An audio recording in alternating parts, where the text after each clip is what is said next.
God is working out his plan to redeem mankind, to bring mankind back into relationship with himself. And so this morning we're going to read, starting in Genesis chapter 13, we're going to read chapter 13 and 14. It's a chunk, but I think we're kind of used to that at this point. So why don't you read with me? It says this. So Abram went up from Egypt, he and his wife and all that he had, and Lot with him into the Negeb. Now Abram was very rich in livestock, in silver, and in gold. And he journeyed on from the Negeb as far as Bethel to the place where his tent had been at the beginning between Bethel and Ai, to the place where he had made an altar at the first. And there Abram called upon the name of the Lord. And Lot, who went with Abram, also had flocks and herds and tents, so that the land couldn't support both of them dwelling together. For their possessions were so great, they could not dwell together. And there was strife between the herdsmen of Abram's livestock and the herdsmen of Lot's livestock. At that time, the Canaanites, the Perizzites, were dwelling in the land. So Abram said to Lot, "Let there be no strife between you and me, between your herdsmen and my herdsmen, for we are kinsmen. The whole land is before you. Separate yourself from me. If you take the left hand, then I will go to the right, or if you take the right hand, then I will go to the left." So Lot lifted up his eyes, and he saw that the Jordan Valley was well watered everywhere, like the garden of the Lord, like the land of Egypt in the direction of Zoar. This was before the Lord destroyed Sodom and Gomorrah. So Lot chose for himself all the Jordan Valley, and Lot journeyed east. Thus they separated from each other. And Abram settled in the land of Canaan, while Lot settled among the cities of the valley and moved his tent as far as Sodom. Now the men of Sodom were wicked, great sinners against the Lord. The Lord said to Abram, after Lot had separated from him, "Lift up your eyes and look from the place where you are, northward, southward, eastward, and westward, for all the land that you see I will give to you and to your offspring forever. I will make your offspring as the dust of the earth, so that if one can count the dust of the earth, your offspring also can be counted. Arise, walk through the length and the breadth of the land, for I will give it to you." So Abram moved his tent and came and settled by the oaks of Mamre, which are at Hebron, and there he built an altar to the Lord. In the days of Amraphel, king of Shinar, Arioch, king of Elasar, Chedorlaomer, king of Elam, and Tidal, king of Goim, these kings made war with Bera, king of Sodom, Bersha, king of Gomorrah, Shinab, king of Admah, Shemeber, king of Zeboim, and the king of Bela, that is Zoar. And all these joined forces in the valley of Siddim, that is the Salt Sea. 12 years they had served Chedorlaomer, but in the 13th year they rebelled. In the 14th year, Chedorlaomer and the kings who were with him came and defeated the Rephaim in Ashtoreth Karnaim, the Zuzim in Ham, the Emim in Shaveth Kiriathaim, and the Horites in their hill country of Seir, as far as El Paran on the border of the wilderness. Then they turned back and came to En-Mishpat, that is Kadesh, and they defeated all the country of the Amalekites, and also the Amorites who were dwelling in Hazazon Tamar. Then the king of Sodom, the king of Gomorrah, the king of Admah, the king of Zeboim, and the king of Bela, that is Zoar, went out and they joined the battle in the valley of Siddim with Chedorlaomer, king of Elam, Tidal, king of Goim, Amraphel, king of Shinar, and Arioch, king of Elasar. 4 kings against 5. Now the valley of Siddim was full of bitumen pits, and as the kings of Sodom and Gomorrah fled, some fell into them, and the rest fled to the hill country. So the enemy took all the possessions of Sodom and Gomorrah, all their provisions, and they went their way. They also took Lot, the son of Abram's brother, who was dwelling in Sodom, and his possessions, and went their way. Then one who had escaped came and told Abram the Hebrew, who was living by the oaks of Mamre, the Amorite, brother of Eshcol and of Aner. These were allies of Abram. When Abram heard that his kinsman had been taken captive, he led forth his trained men born in his house, 318 of them, and he went in pursuit as far as Dan. And he divided his forces against them by night, he and his servants, and he defeated them and pursued them to Hobah, north of Damascus. Then he brought back all the possessions and also brought back his kinsman Lot with his possessions and the women and the people. After his return from the defeat of Chedorlaomer and the kings who were with him, the king of Sodom went out to meet him at the valley of Shaveh, that is the king's valley.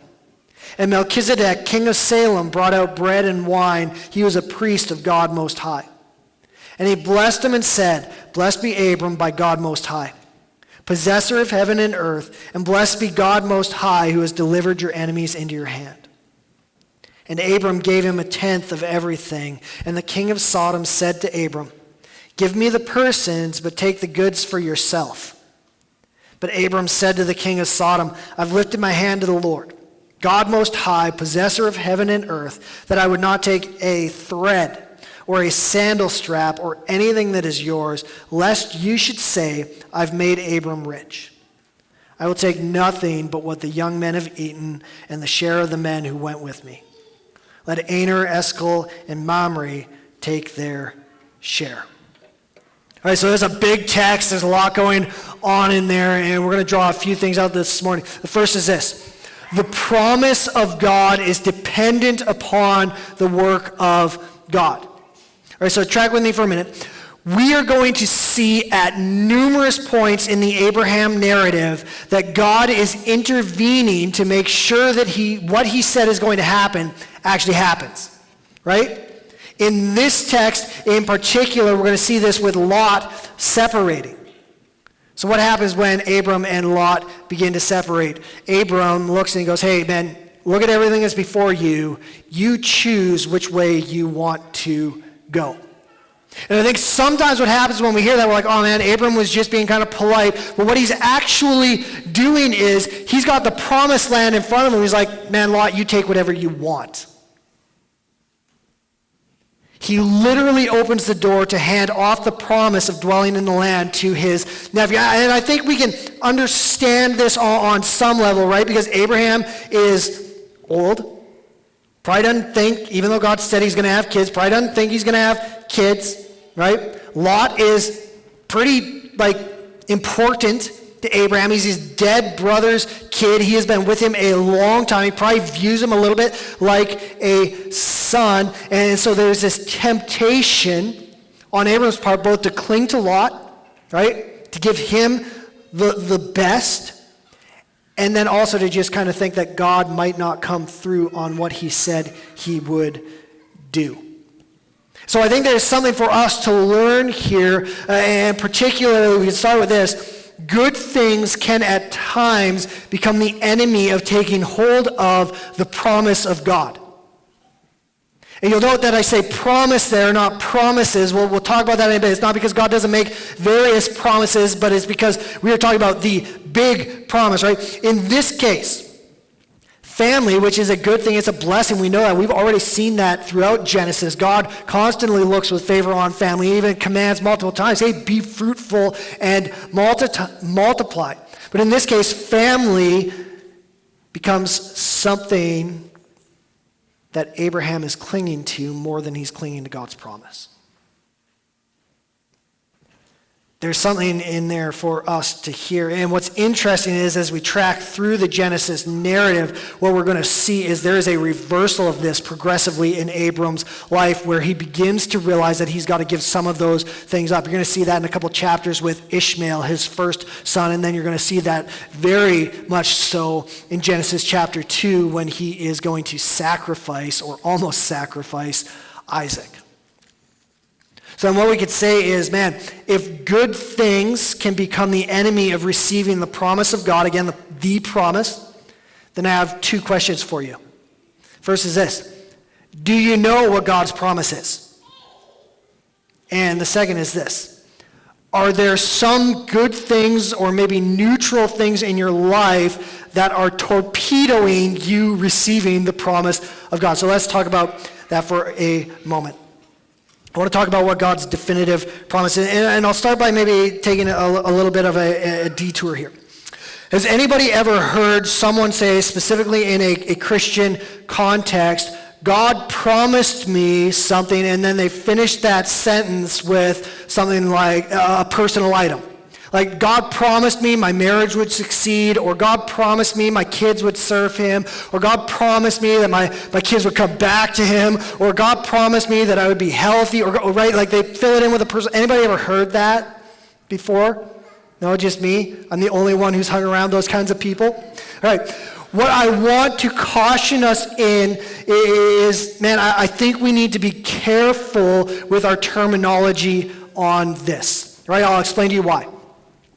Promise is an incredibly important and poignant term scripturally. Right? So when we start throwing the term promise around with things that we have felt God say to us or press into our souls, I actually think we are making a mistake. Not because God doesn't speak or press things into our souls. Right? I believe that happens.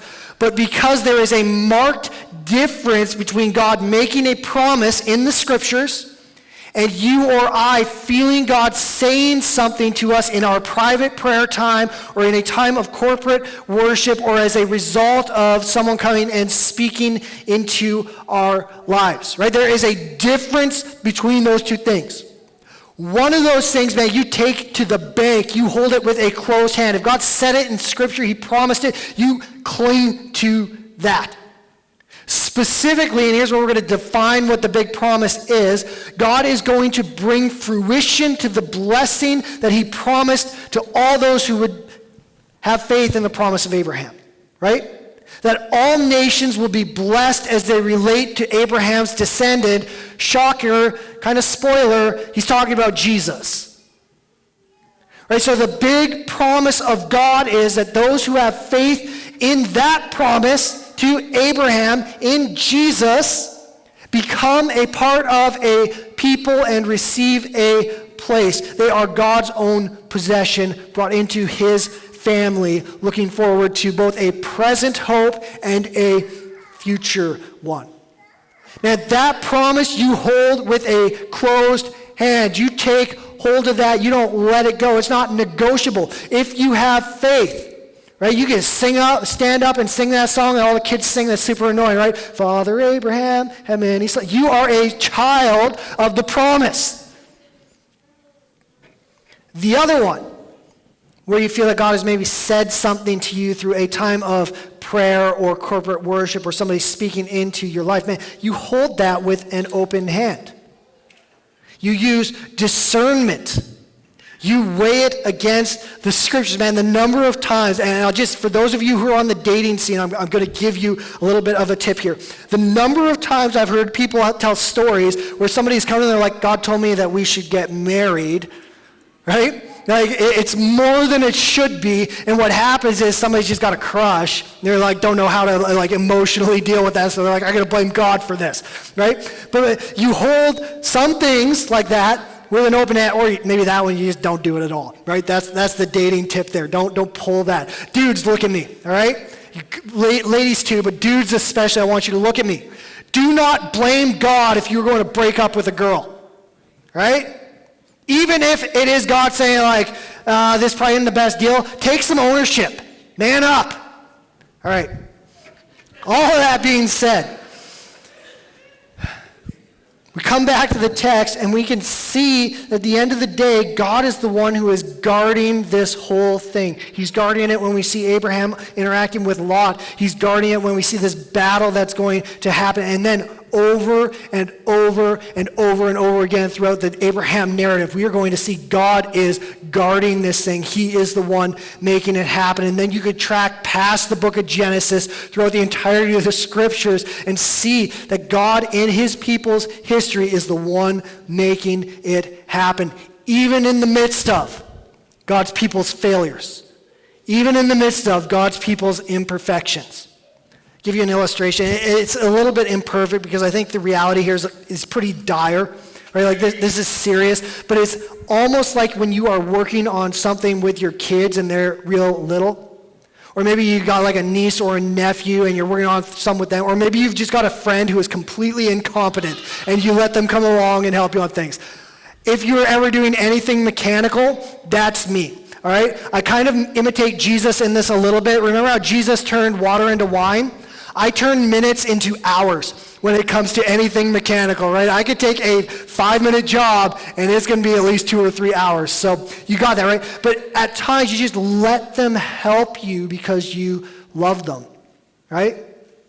But then at the same time, especially with kids, dear Lord, don't turn your back because they might light a fire or impale themselves on a rusty nail, and Lord knows if you're going to show up at the hospital and there's anybody there, right? Rolling blackouts, thank you. You bring them along, but it's actually more work for you because, man, they can't stay out of their own way. It'd be easier if you just did it yourself. But you love your kids, you love your niece, you love your nephew, you love your incompetent friend, and so you allow them to come alongside with you. Or maybe, I know we got a ton of teachers in the room, maybe I could just paint this picture a little bit differently. Imagine trying to get your class to do something, but every single one of them has ADD or oppositional defiance disorder, right? And I think everybody kind of knows what ADD is, right? It's like squirrel, there it is, I'm distracted, right? OPP or ODD, oppositional defiance disorder, is essentially if someone tells you to do something or gives you instruction, you immediately have an intrinsic response. You're like, I'm not doing that. You told me to do something, I'm not doing that. It's oppositional defiance disorder. I think I have a little bit of this. If you ever talk to people who I work with, anybody tells me to do something, my immediate response is like, no, right? I got a little bit of that in me, and I need to probably repent of it on some level, especially in a church context. I often find myself, if I'm at a service or a conference and you got a speaker and they tell everybody to do something, and they're like, okay, I just want everybody to raise their hands right now. I'm the guy who's standing there is like, I got a little bit of Backstreet Boys in me. Tell me why, right? And we won't go down the Brooklyn Nine-Nine rabbit hole there. So we put all of that together, and we end up with a God-centered picture. Man, this isn't so much about you, about how bumbling you are, or maybe on the other hand, how great you think you are, but everybody around you kind of knows you're actually not. It's about who God is. It's about what God is doing. It's about his ability to bring his promise to fruition in the midst of human idiocy. And man, that's good news. I actually had this conversation this week with one of our guys. We were sitting in the pool. Our kids are in swim lessons. You know the sign in the pool that says how many days since there's been somebody who's pooped in the pool? That was at 1, and we were in the kiddie pool. All right, so I'm just saying that's in the back of your mind, right? But we were having this conversation, and this guy's like, man, you read the Bible and your eyes are open. You start to realize most of these guys who are the characters who we turn into heroes are jerks and idiots, right? Like you follow their life, and there's stuff that they do where you look and you're like, why? Why are you doing that? Last week, Pastor Steve talked about Abraham having his wife tell everyone that she was his sister everywhere they went so he wouldn't get hurt if someone wanted to take her. Right? Like, dude, man up. Abraham has serious issues, and it wasn't just like he did this once, he does it twice, he does it again, and then you get into the story of Isaac, he does the exact same thing, and everybody who's reading this is like, are you kidding me? And yet God calls and works with and brings his plans to fruition through people like that. And brother and sister, that should encourage you and I, because the truth is we often have a lot in common with the jerks and the dum-dums. Second thing we draw out of this text. Now, I've got to be careful how I say this because common grace is a thing. Common grace meaning that God allows everybody, whether they have faith, saving faith or not, to receive some good things in life. But there is no lasting blessing outside of the promise of God to Abraham. So when Lot separates from Abram, what happens? We read in chapter 13, verse 11, it says this: So Lot chose for himself all the Jordan Valley, and Lot journeyed east.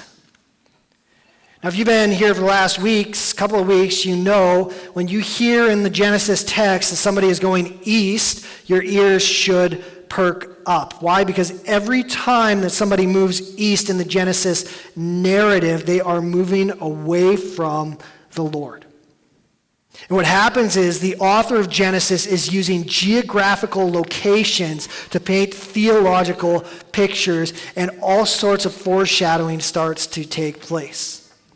You follow Lot and he goes to this place called Zoar. Man, you read the Genesis text, some real nasty stuff is going to end up happening at Zoar for Lot. It's one of the most twisted stories in the scriptures. His own daughters are going to get him drunk and seduce him and produce offspring, and he doesn't even know what's happening. He's so pass out drunk. Like Sigmund Freud himself could not make up that kind of sick story. And then you see that he ends up settling in Sodom, and you know that's going to go really poorly for him as well. Sodom and Gomorrah are so wicked that God destroys them by raining down fire and sulfur from the sky. Poor Steve, that guy got that text last week where it's talking about incest. I'm going to be on a beach in Cancun when we're in Sodom and Gomorrah. Good luck, buddy. All right. The picture that the text is painting is this.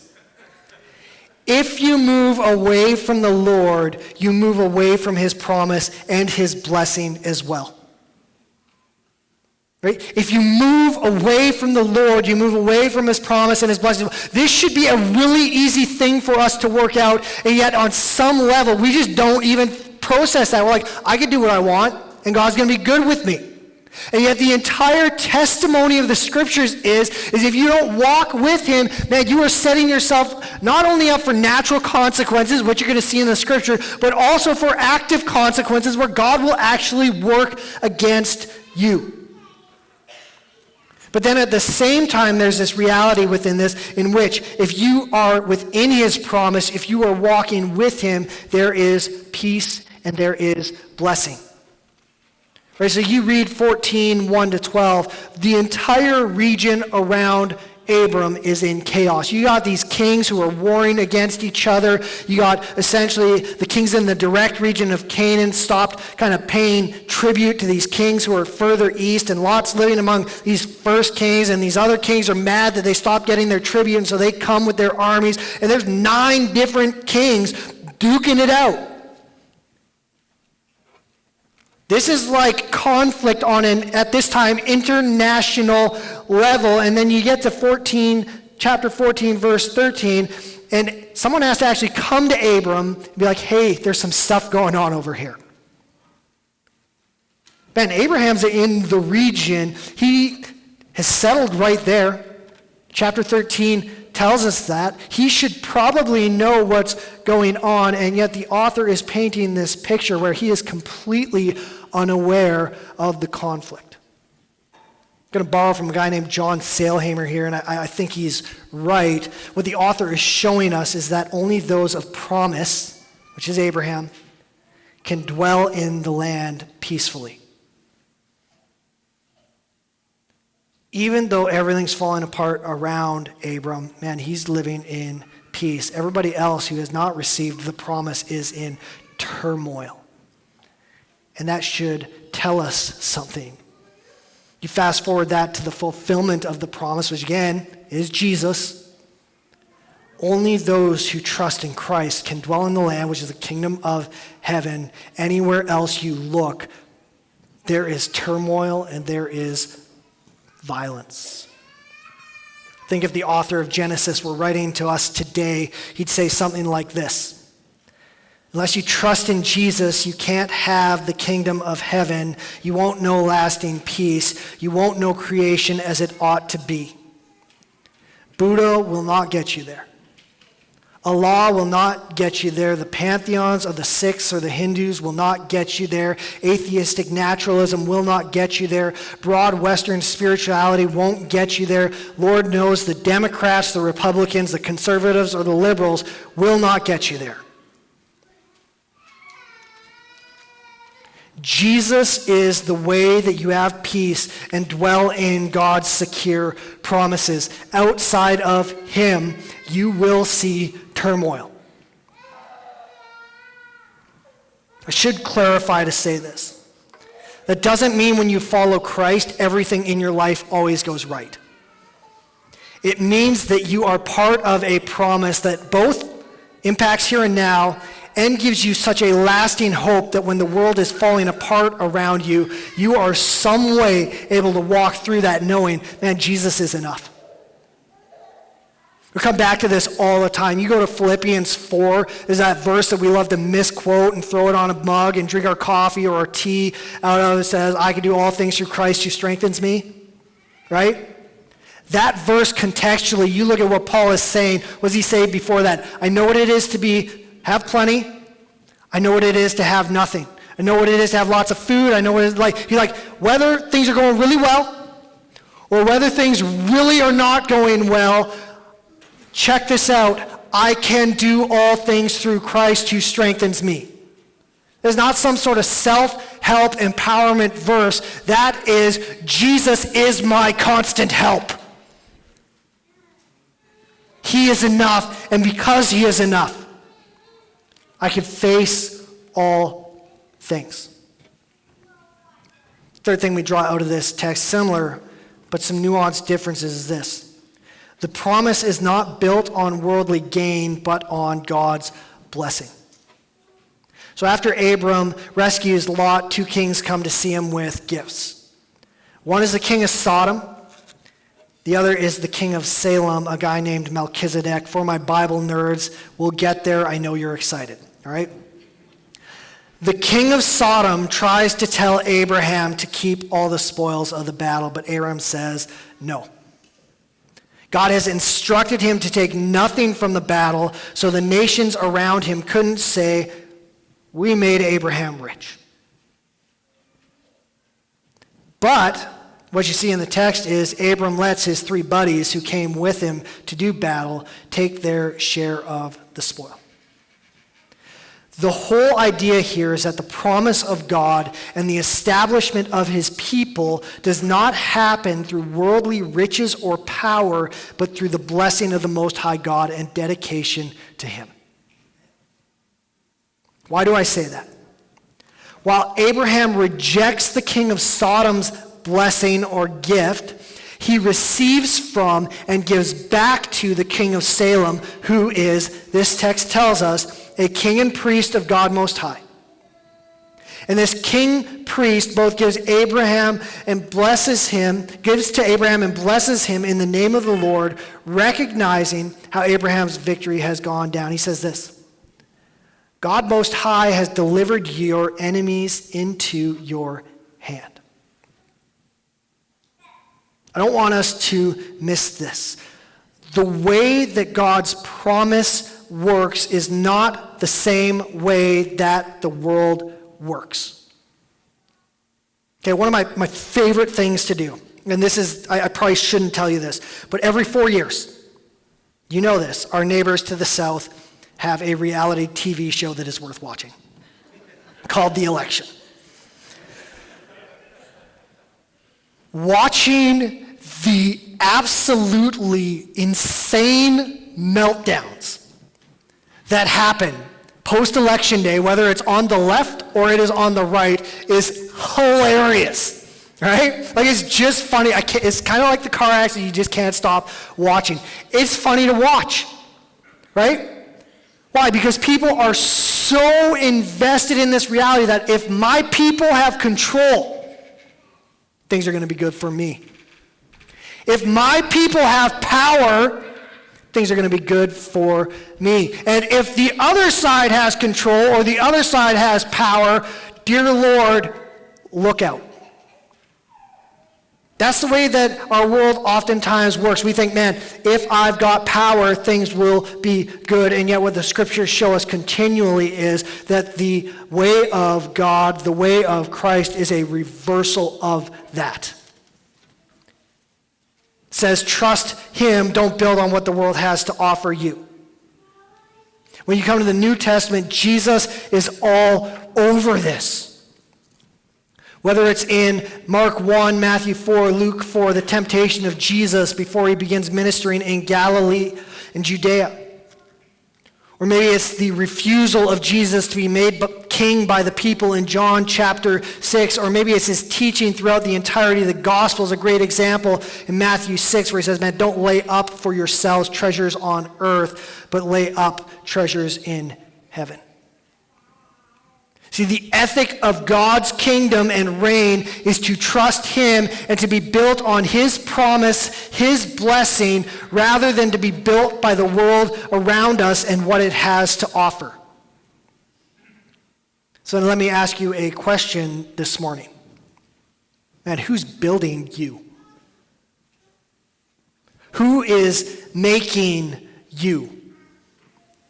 And we could go all the way back through Genesis 3 to 11. We could look at Cain. We could look at Lamech. We could look at the flood. We could look at Babel. And we would see this kind of theme flashing like a beacon on a hill over and over and over, saying, whose name is great? Who are you walking with? Who do you trust? Who are you seeking?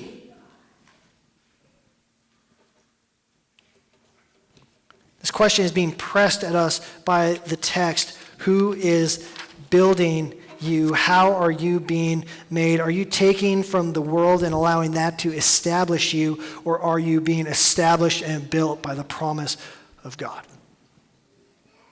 All right, let's talk about Melchizedek.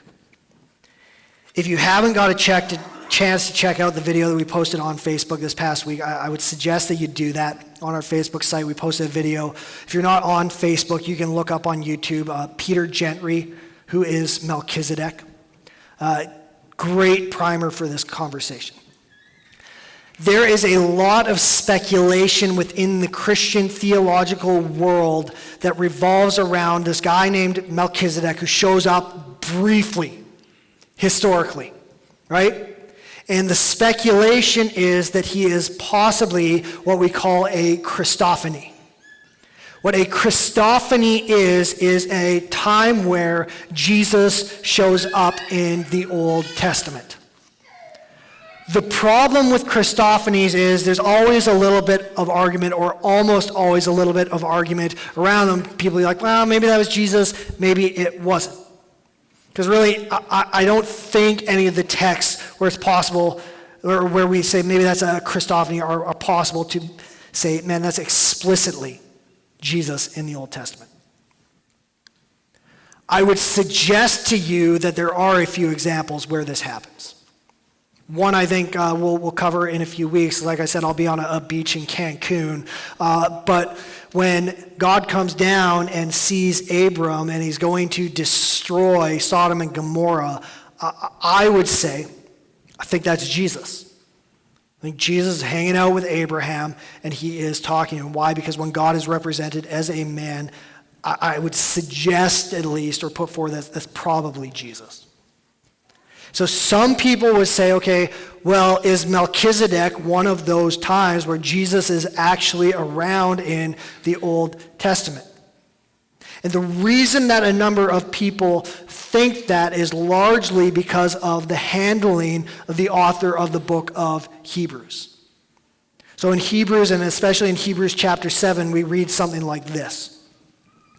This Melchizedek, king of Salem, priest of the Most High God, met Abraham returning from the slaughter of the kings and blessed him.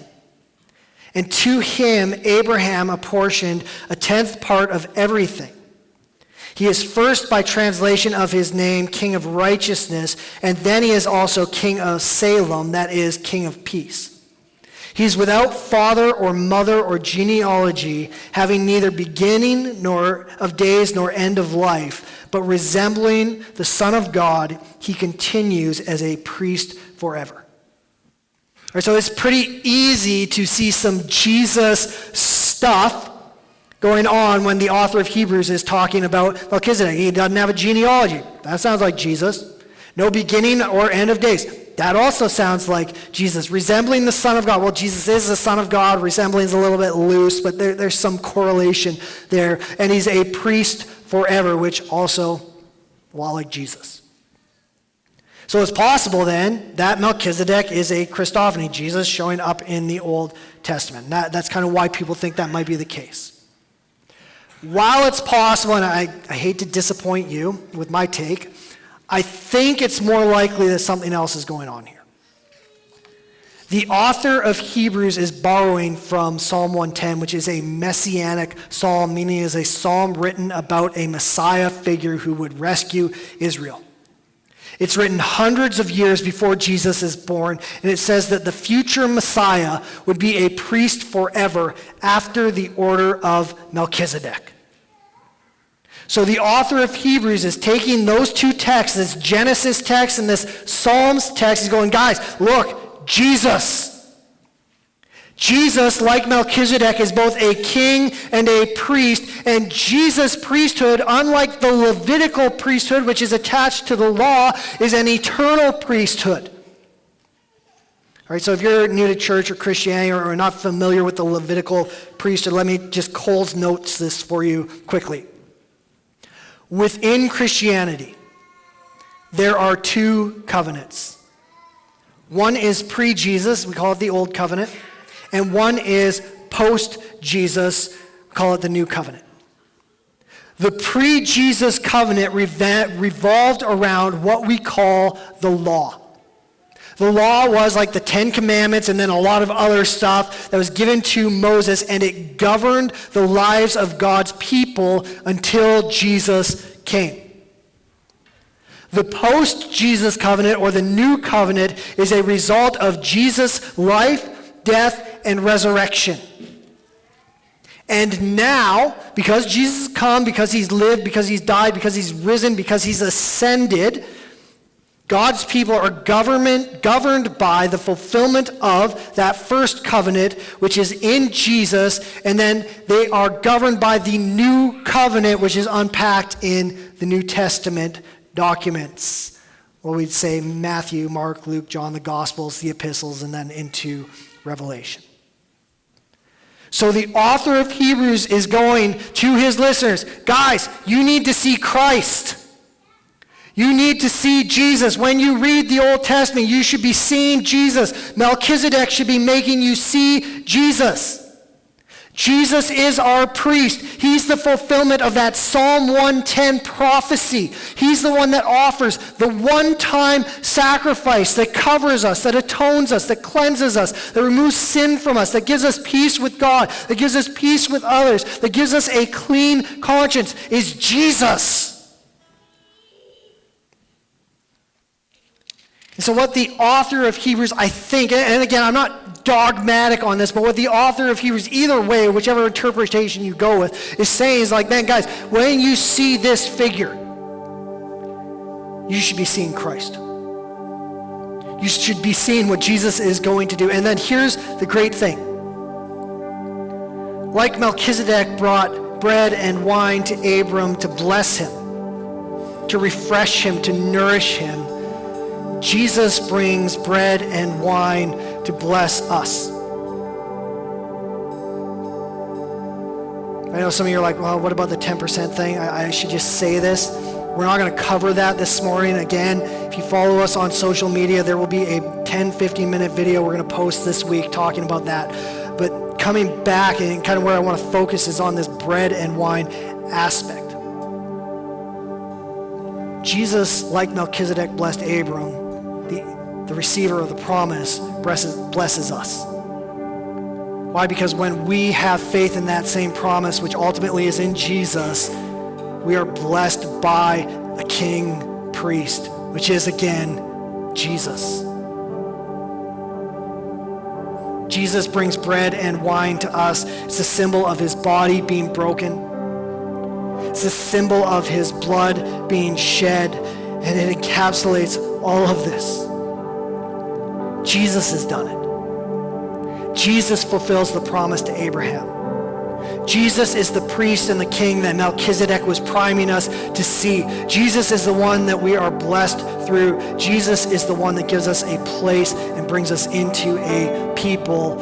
It's all about Jesus.